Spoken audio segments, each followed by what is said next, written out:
Dear students, today's topic of our study is article writing.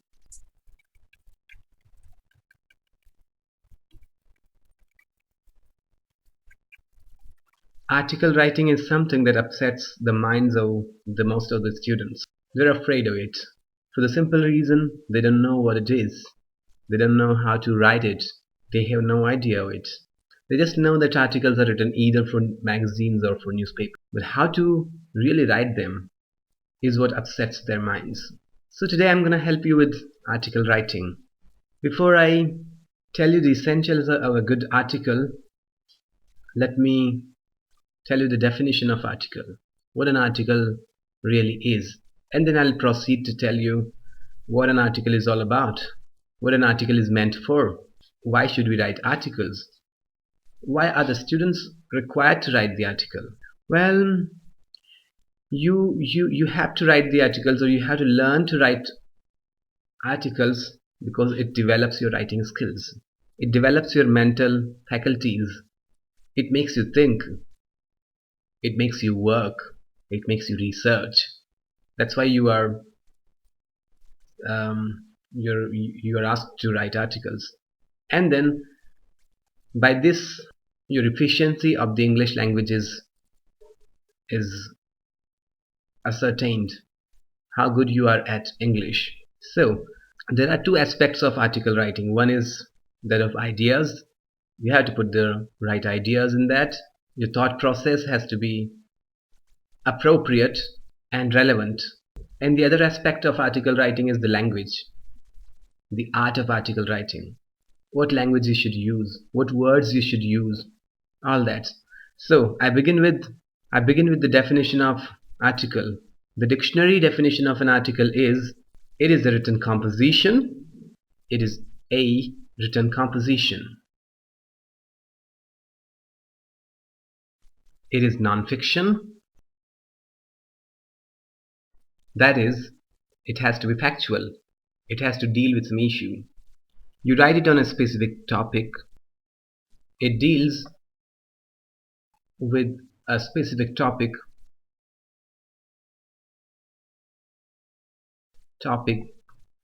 event, etc. that is influencing the world around us. It can be on a natural phenomenon also. For example, global warming. You can write an article on global warming. It can be on a political phenomenon. You can be asked to write an article on globalization. You can be asked to write an article on the politics of India, or on the politics of Gulf countries, or you may be asked to write articles on simpler topics like child labor, dowry, corruption, etc. So an article is a written composition, and it is a prose composition in prose. It is not poetic. It has to be a prosaic composition. It has to be non-fiction. It has to be factual. It has to deal with a specific topic, event, phenomenon of the contemporary world. That is what an article is. And it is meant for publishing in a book or in a newspaper or in a magazine. So it was the definition. Now I'd like to talk to you about some important things concerning article. See, there are two problems with the students. There are just two problems that the students usually face. One can be concerning the ideas, and the other one can be concerning the language.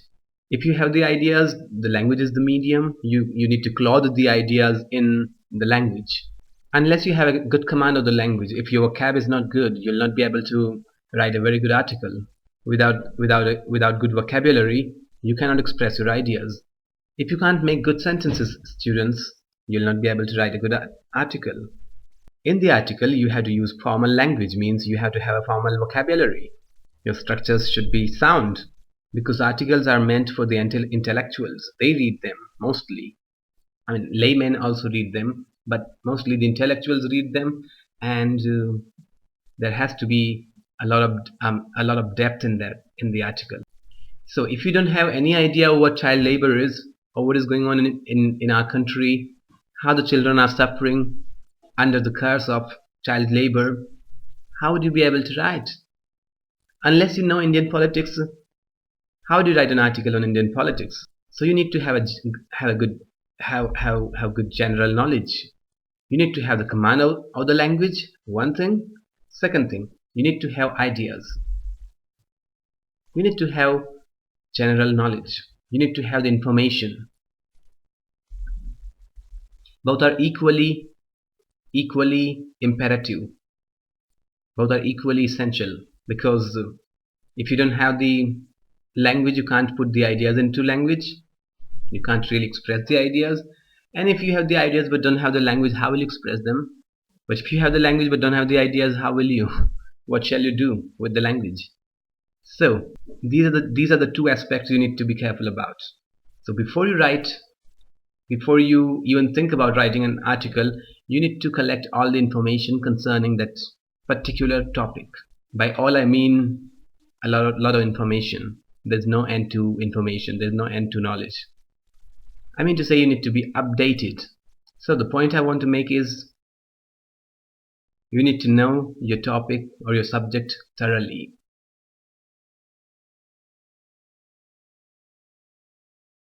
Know your subject matter thoroughly. Clear?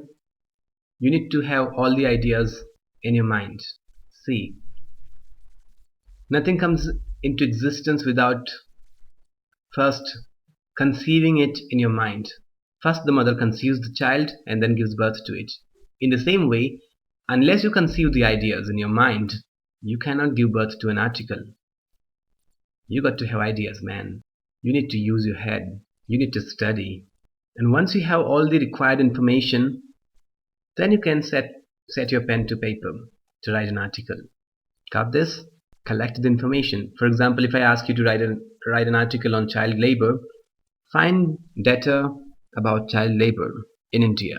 Find different people's opinions about child labor in India. Find out what the government is doing to curb the child labor in India. Find all the essential things, and then you'll be able to write. Fine? So you need to know your subject matter thoroughly before you set your pen to paper. Now, when you do set your pen to paper, the first thing you have to do is to write the headline. Guys, headline is something that makes the reader read your article, or that makes the reader not read your article. Your headline has to be catchy. It should be able to generate curiosity in the minds of the readers. Clear? It should be able to generate curiosity in the minds of the readers. It should arouse curiosity. Your headline is the first and the last impression. If your headline is good, catchy, and if it arouses curiosity, the reader would like to read the article.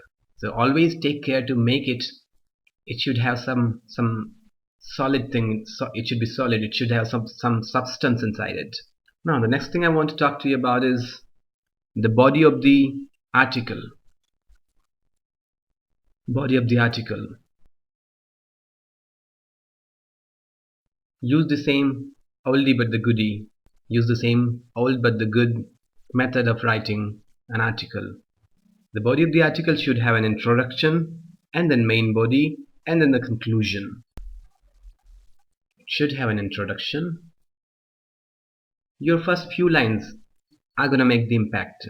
The first few lines are as important as the headline. If your headline is able to get the reader to read your article, your first few lines should be able to make him continue reading it.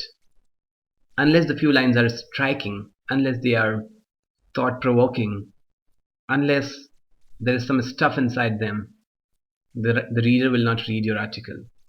He will leave it off in the middle. So your introduction should be strong.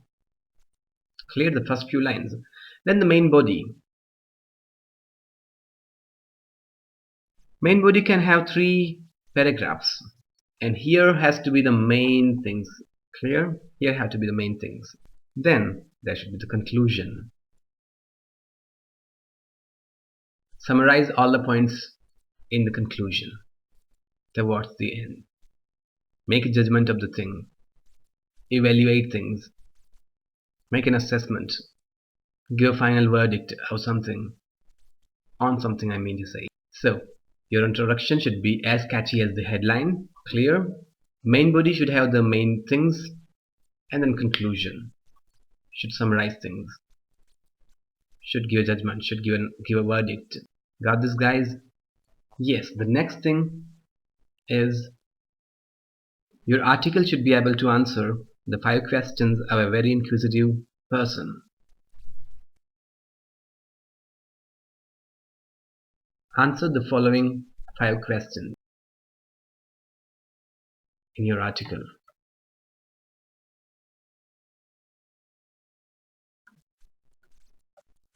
What, where, how, and when.